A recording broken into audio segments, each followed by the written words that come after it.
You ever have one of those days where you realize almost too late that the thing you're fighting for is about a whole lot more than paint? I'll never forget the morning Margot Beaumont came stomping across my gravel drive, red-faced, yelling so loud the chickens in the back scattered. "Your tractor doesn't scare me," she shrieked like I'd even moved it an inch. I was standing there with a survey map in one hand and a binder in the other, not doing anything but minding my own business, thinking about how my granddad would have laughed at the whole mess. Let me back up a sec. This wasn't about a tractor or even a gate, not really. The trouble started the day I decided to paint my grandfather's old gate barn red. Not neon, not pink, just the same red it had been for 40 years, back when this land was nothing but wild grass and old fence lines, before anyone even dreamed up Willowbrook Ranch Estates, or the HOA that came with it. See, Margot, the self-appointed queen of rules, decided my red gate was an eyesore. She slapped me with fines, threatened legal action, and let everyone on her little blog know I was single-handedly tanking their property values. What she didn't know, that gate sat smack on public land, not HOA property, and I had every scrap of proof. Early one morning, with the metal still cold and my coffee still hot, I ran my hands along those old iron bars, patchy with rust worn by time, but solid as the day Grandpa built it. I remembered being 10 years old, paintbrush dripping, listening to him say, "Red's the color of freedom, Declan." Don't forget that. Back then, I just thought it was a pretty color. Now I understood freedom's about picking your battles and holding your ground when it matters. So there I was, paint stains on my fingers, watching Margot's black SUV slow roll past, her face pressed up against the glass like I'd just robbed a bank. She had this way of staring at you like she could see through your soul and didn't like what she found. But that day I just shrugged her off. The gate looked damn good, stood out like a streak of sunset against all those bland white fences. Grandpa would have been proud. Next morning, violation notice, official seal and all. Section 4.3. Only neutral tones. 7 days to repaint, or I'd owe them $150 a day. I just stood there in the drive letter in one hand, the hens pecking around my boots, thinking how people like Margot never needed facts to feel powerful. But facts were on my side. I dug through Grandpa's old binder, yellowed pages, and hand-drawn maps, and found the 1985 easement city-owned land, not HOA. The city didn't care if I painted that gate purple with green polka dots. I made copies, scanned everything, backed it up in 3 places, because if there's one thing Grandpa taught me besides how to swing a hammer, it's that paperwork wins fights nobody else even sees coming. Sure enough, Margot called that morning, her voice all clipped, demanding I comply. I kept calm, told her I was reviewing the notice, just doing my due diligence. She didn't like that, not one bit. The rules apply to everyone, she snapped. We don't make exceptions. I just smiled and told her I'd get back to her. That week I spent more time at the county office than I had in years. Called the city, confirmed the easement was still active. Wrote down every name, every reference number. If Margot wanted a fight, I was going to hand her the kind of fight you can't win with a blog post or a nasty glare. Edith Holloway, my neighbor, God bless her, came by with a casserole that night. She's lived here since before there was a Willowbrook. It looks beautiful, Declan. But Margot, she's not going to let this go. I showed her the documents, watched her eyes widen. Be careful, dear, she warned. She doesn't like being wrong. Yeah, I'd noticed. 8 days after the first letter, a second arrived, this time. Nastier fines, stacking up threats of a lien and continued defiance. Defiance, not disagreement, not discussion. To Margot, you're either with her or you're trouble. I didn't rise to it. I sent a formal email to the HOA board, every last member, not just Margot.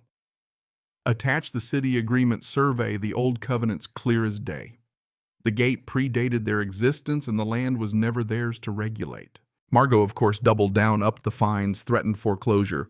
That's when I called Vivian Edith's daughter, a real estate attorney who knows her way around an overzealous HOA. They can't touch you, she said, and if they keep pushing, they're the ones in the wrong. I started keeping a log recording every call, every threat. Margot rang twice more that week, each time shriller.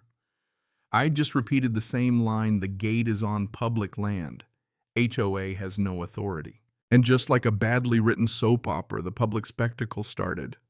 Margot posted on her blog, called me selfish, painted me as the villain in a story about community values. But the comments didn't go her way. Some people agreed, sure, but a lot of folks were tired of being bossed around over flower pots and paint swatches. One neighbor called out the potholes on Sycamore Street. That comment deleted figures. 3 days later, the city sent a letter official signed and sealed, saying the gate was on public easement and the HOA couldn't touch it. I made copies, sent them to the board, the Attorney General's office, everyone who needed to see them. I wasn't trying to start a war, just protect what was mine. But when people like Margot feel cornered, they lash out. Friday morning, a city inspector came out, measured the gate, checked the map, handed me a verification form. Margot showed up, heels clacking, eyes blazing. She started yelling about community standards, but the inspector cut her off. Ma'am, this is a city matter. Your association has no authority here. That's when Margot lost it, started recording me claiming harassment, intimidation. So I did what anyone with a John Deere and a permit would do. I fired up the tractor, eased it to the edge of the property, and waited. Neighbors came out one by one, lining the street. Margot called the police. The officer showed up, read my permit, listened to her complaints, and shook his head. Ma'am, he's got a legal permit. There's no violation. Margot tried to rally the crowd, but nobody was with her, not after seeing how she'd treated the rest of us over the years.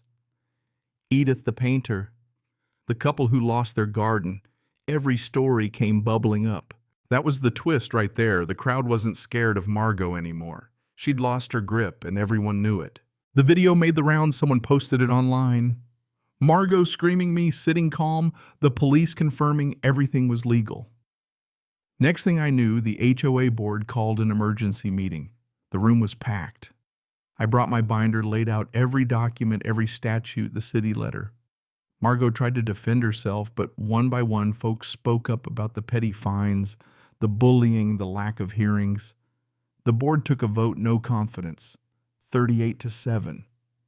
Margot gathered her papers and walked out silent. That's when I finally breathed easy.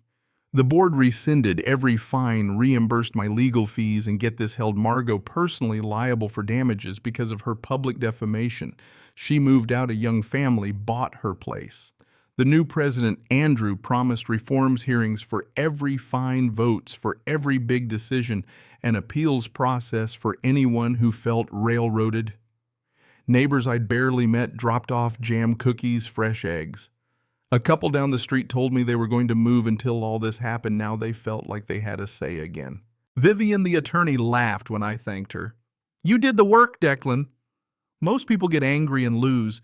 You built a case, stayed calm, and let Margot show everyone who she really was. That stuck with me. So what's the lesson? That power without accountability is just tyranny in a different suit. That if you stand your ground with proof, not just pride, you can change more than your own situation. You can shake up a whole community. The gate still stands, red, proud, and legal. New folks moved in, even asked why I chose that color. Because red means freedom. I told their little girl, and she just grinned, said she liked red too. Not long after, I got a letter in shaky cursive, Margot apologizing. Said she thought she was protecting the community, but realized she was just protecting her own sense of control. Funny how people only see the damage after it's done. I didn't write back, some things don't need a response. And that's it, really. You pick your battles. Sometimes it's about paint, sometimes it's about principle. But if you don't stand up for what matters, someone will always be happy to walk all over you, rules or not. I spent that next Sunday repainting my porch trim white like everyone else because it looked good, and it was my choice. The gate, though, that'll always stay red. You know what I mean? So here's my question. If someone tried to take away your freedom, would you fight with your fists or with your facts? When is standing your ground? Stubbornness And when is it the only thing worth doing? Drop your thoughts below, share your stories. Because trust me, everyone's got a Margot in their life, and we all need a little reminder what freedom really looks like.